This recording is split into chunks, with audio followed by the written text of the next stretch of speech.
How's it going? So this is part one of my septic pump truck build. Don't know how many parts there are going to be, but I'm gonna try to keep everybody updated with what they got going on. So I guess start out with the plans. I don't have anything on paper. It's kind of all in my head right now. So it's honestly a mix of paper and in my head. So it'll start going together once I, pretty much get things fabbed up and on the way. But anyway, the whole plan and objective, the objective is to have this truck I'm not gonna say glorified. It's gonna be a septic pump truck. So I'm not gonna do grease traps. I'm not gonna do sand pits. I'm not gonna do stormwater pump outs. And I mean, I don't feel the need to get into that that side of wastewater. I'm gonna just stick with septic, so domestic septic waste. And the only little bit of sewage waste that I would be handling is from my contract at the Amazon facility, because their lift station is considered sewage because of the frequency and the frequency of the pump operation and how much water level, the consistent water level that stays in there. Either way, so yeah, that's what I'm gonna do there. The size tank I'm wanting to put on here, I originally planned for a 1,500 gallon, but I may end up squeezing a 2,000 and 2,100 gallon on there. I'm working with my fabricator at the moment, trying to get pricing right, because I got a budget. So but that's the first step. I do have, like I said, I do have the fabrication underway. I'm just probably gonna follow up with him tomorrow, and go from there on as far as the tank goes. Then this morning, or today, I have acquired a blower pump. So this is a Gardner Denver. I don't know if you can see there or not. 5LR blower pump. It has 5-inch impellers or screws, however you want to call them. It is a splash lube. So on this side and over here, it uses the Aeon PD lubricant. It's $47 a quart, but that's what the previous owner used on it. So a little back history on this pump. It come from Surrey County, North Carolina, at the landfill. So it was used to blow gas to a generator as fuel for the generator. So what they had set up was they had pretty much 1.5 miles of piping around the landfill, and they used the methane gas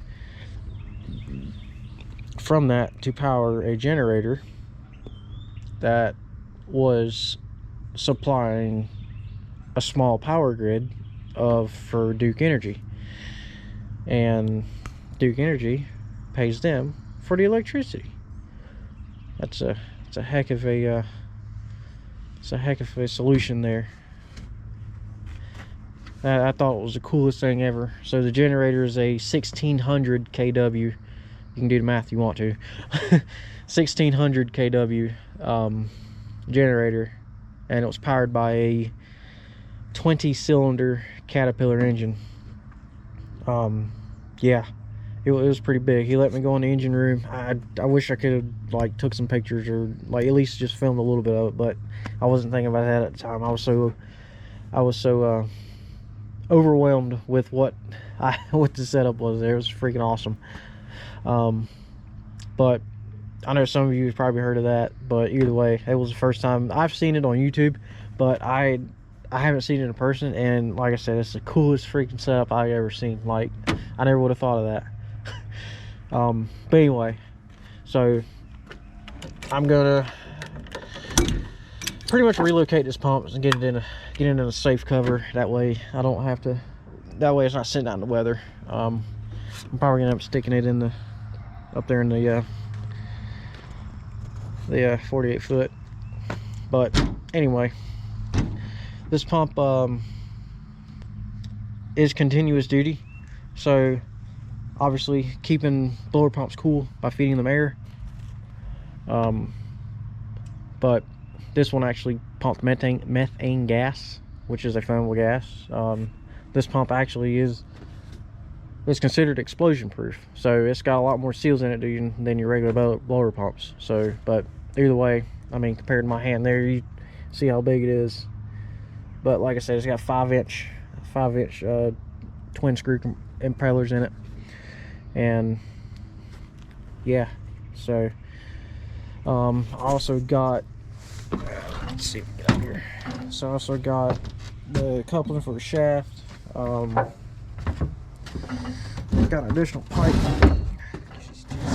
So what I'm gonna do with this pipe, I'm gonna cut it, pretty much cut the flanges off and reuse those. That way I don't have to fight unscrewing this and screwing in 4-inch metal thread pipe nipples on it. So additional rubber coupling with the back half that goes on the motor. They gave me a spare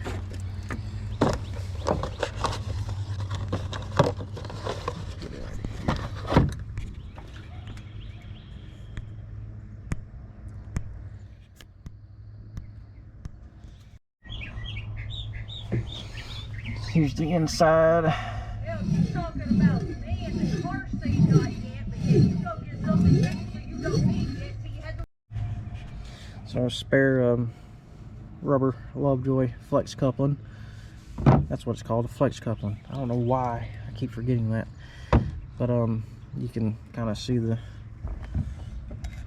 fits in there quite smooth and perfect, where the other one's got a little bit of wear on it, but it ain't terrible. I'm gonna power this unit by hydraulic, because that truck already has it's already got a wet kit, which is a hydraulic setup, so PTO hydraulics. So the PTO is already mounted on the transmission. I do have the pump in the cab. All I gotta do is just get a hydraulic tank and a hydraulic motor to put on this. So he told me he had a 36 horsepower electric motor.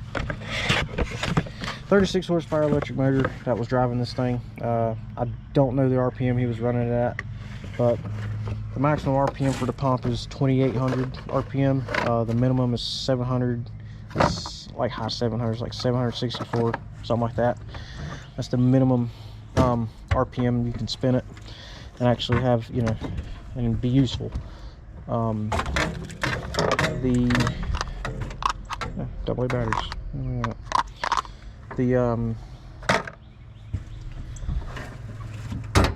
So I'm going to get that figured out. I'm going to do that.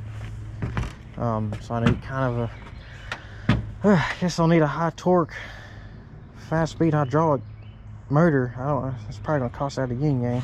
Hope not. So, but other than that, that's what I got. That's what I got. So,